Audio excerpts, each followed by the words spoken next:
Hello friends, हम लोग design of steel structure के टेंशन मेंबर के कुछ न्यूमेरिकल पिछले क्लास तक कंप्लीट कर लिया है, जिसमें हम लोगों ने अभी तक स्ट्रेंथ निकालने का न्यूमेरिकल किया है। अब आज के लेक्चर से हम लोग जो भी न्यूमेरिकल करेंगे वो डिज़ाइन वाला होगा और कुछ कुछ स्ट्रेंथ वाला भी होगा।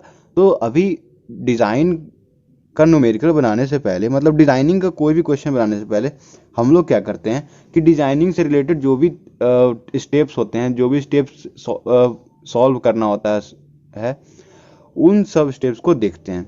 तो यहाँ पे देखिए, मैंने हेडिंग भी डाल रखा है, design of axially loaded tension member. तो सबसे पहला स्टेप क्या होगा हमारा कि calculate the net area required. Net area हम लोग को कैलकुलेट करना होगा। तो नेट एरिया कैलकुलेट करने के लिए आप अगर क्वेश्चन बनाओगे ना, तो वहाँ पे आपको लोड दिया रहे, ऐसे दिया रहेगा कि कोई मेंबर है जो कि 150 किलो न्यूटन तक बियर कर सकता है, तो उसके लिए 150 किलो न्यूटन यहाँ पे पुट कर देंगे और sigma 80 permissible stress in tension का वैल्यू पुट कर देंगे। अगर क्वेश्चन में दिया है तो ठीक, नहीं तो हम लोग परमिसिबल स्ट्रेस का कितना वैल्यू पुट कर देंगे, 150। ठीक है फ्रेंड्स, तो अब हम लोग को क्या पता चल गया, नेट एरिया रिक्वायर्ड। अब हमारा नेक्स्ट स्टेप क्या होगा, try a suitable section from steel table having area of section 20 to 40% more than the net area required for riveted connection. तो हम लोग क्या करेंगे, अगले स्टेप में स्टील टेबल का यूज़ करेंगे, जिसमें हम लोग देखेंगे कि इसमें जो भी नेट एरिया आया है उससे 20 या 40% ज़्यादा, कितना फ्रेंड, 20 या 40, 20 से लेकर 40% तक ज़्यादा कोई भी सेक्शन ले लेंगे। किस टाइप के कनेक्शन के लिए, रिवेटेड कनेक्शन के लिए। और वही जब वेल्डेड कनेक्शन की बात की जाएगी तो 10% मोर फॉर वेल्डेड कनेक्शन, 10% ज़्यादा जब वेल्डेड कनेक्शन की बात करेंगे। तो सेकेंड स्टेप हमारा हो जाएगा चूज करना कि एक सुटेबल सेक्शन स्टील टेबल से। वो चूज करने के बाद हम लोग का नेक्स्ट स्टेप क्या होगा, calculate the net effective area of trial section by deducting the area of rivet holes from the area of section as obtained in step 2। तो हम लोग को तो स्टेप 2 में क्या पता चल जाएगा कि कौन सा सेक्शन लेना है। उस सेक्शन से हम लोग क्या करेंगे, नेट इफेक्टिव एरिया उसका कैलकुलेट कर देंगे। नेट इफेक्टिव एरिया कैलकुलेट करने के लिए पिछले लेक्चर्स में जो भी न्यूमेरिकल किया है हम लोगों ने, आप लोगों ने वहाँ पे देखा होगा किस तरह से हम लोग नेट इफेक्टिव एरिया कैलकुलेट करते हैं। तो वो सब प्रोसेस तो हम लोग कर लेंगे। नेक्स्ट स्टेप क्या होगा, net effective area calculated in step 3। जो यहाँ पे नेट इफेक्टिव एरिया हम लोग कैलकुलेट करेंगे should be slightly more than the net area required. तो जो यहाँ पे जो नेट एरिया हम लोग को मिलेगा, मान लीजिए यहाँ पे मिलता है 800 न्यूटन, 800 mm स्क्वायर मिलता है, सॉरी 800 mm स्क्वायर मिलता है। एरिया है तो mm में होगा या मीटर में होगा, तो एरिया हो जाएगा। तो मान लीजिए 800 मीटर mm स्क्वायर आया, और यहाँ पे net effective area calculated in step 3 should be slightly more than, मतलब कुछ इससे ज़्यादा, मान लीजिए 850 आया, 850 mm स्क्वायर आया। तब हम लोग क्या करेंगे कि उसके लिए आगे फर्दर प्रोसेस करेंगे। और वही 800 इसमें आया था, 800 नेट एरिया, और उसी से कम आ गया, मान लीजिए 780 आ गया, 780 mm स्क्वायर आ गया। तो हम लोग क्या करेंगे, दोबारा सेकंड स्टेप से स्टार्ट करेंगे, मतलब कि ट्राई ए सुटेबल सेक्शन। दोबारा अगला कोई सेक्शन स्टार्ट करेंगे, कोई दूसरा स्टील टेबल से ही चूज कर लेंगे। तो फिर उसके लिए अगला यहाँ तक आएंगे, फिर चेक करेंगे कि भाई नेट एरिया से ज़्यादा है कि नहीं, सॉरी हाँ, नेट एरिया से ज़्यादा है कि नहीं। नेट एरिया से अगर ज़्यादा है तो फिर हम लोग आगे बढ़ जाएंगे, मतलब स्टेप 5 में आ जाएंगे। स्टेप 5 में आप देखो कि हम लोग क्या करते हैं, स्टेप 5 में find the least radius of gyration from for the use section. हम लोग क्या करेंगे, list radius of gyration find करेंगे। लिस्ट रेडियस ऑफ जायरेशन हम लोग क्यों फाइंड करेंगे, यहाँ पे आप एक बात गौर कीजिए। लिस्ट रेडियस ऑफ जायरेशन इसलिए फाइंड करेंगे क्योंकि आप सिलेंडर रेशियो अगर पढ़े होगे तो वहाँ उसका फॉर्मूला जानते होगे, L/R, जिसमें L क्या होता है, इफेक्टिव लेंथ, बाई R क्या होता है, लिस्ट रेडियस ऑफ जायरेशन। तो वही सिलेंडर रेशियो हम लोग फाइंड करने के लिए क्या करते हैं, list radius of gyration calculate करते हैं। उससे हम लोग को सिलेंडर रेशियो पता चल जाएगा। सिलेंडर रेशियो पता कर लेंगे, उसके बाद हम लोग ये देखेंगे कि the slenderness ratio should be less than 350। क्या करेंगे कि यहाँ भी चेक करेंगे कि जो स्लेंडरनेस रेशियो आया है वो 350 से कम है या नहीं। अगर 350 से कम नहीं है तो हम लोग क्या करेंगे, अदरवाइज ट्राई अनदर सेक्शन। तो क्या करेंगे फ्रेंड्स, हम लोग कोई दूसरा सेक्शन ले लेंगे।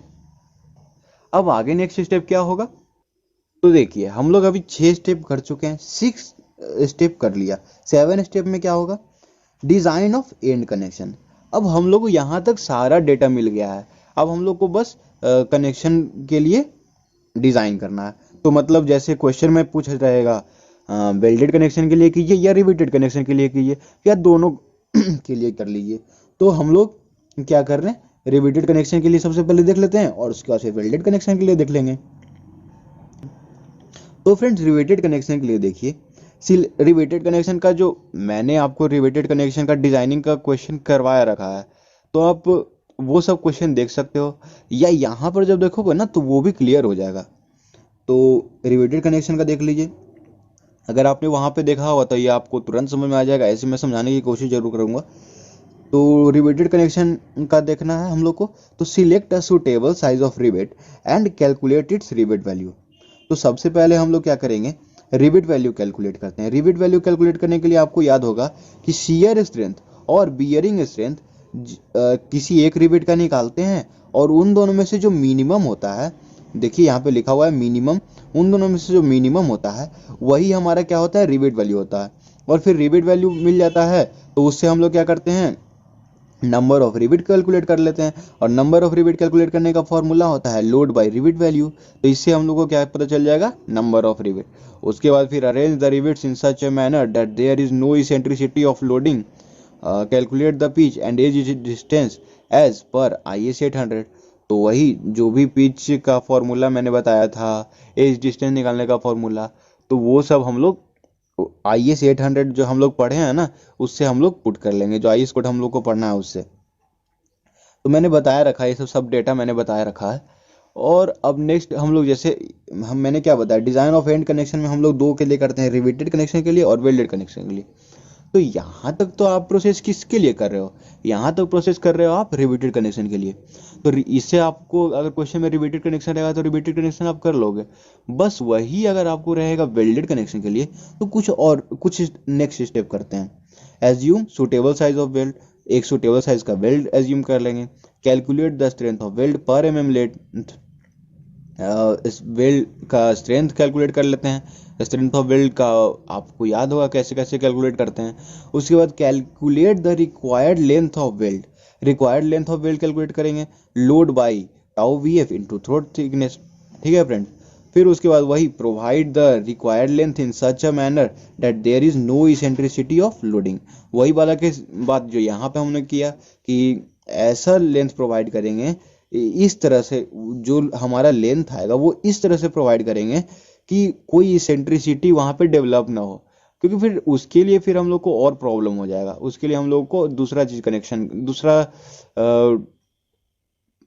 कुछ ट्राई करना पड़ेगा। तो चलिए यहाँ तक तो देख लिया ना आपने। अब जब न्यूमेरिकल देखोगे तो आपको और अच्छे से क्लियर हो जाएगा।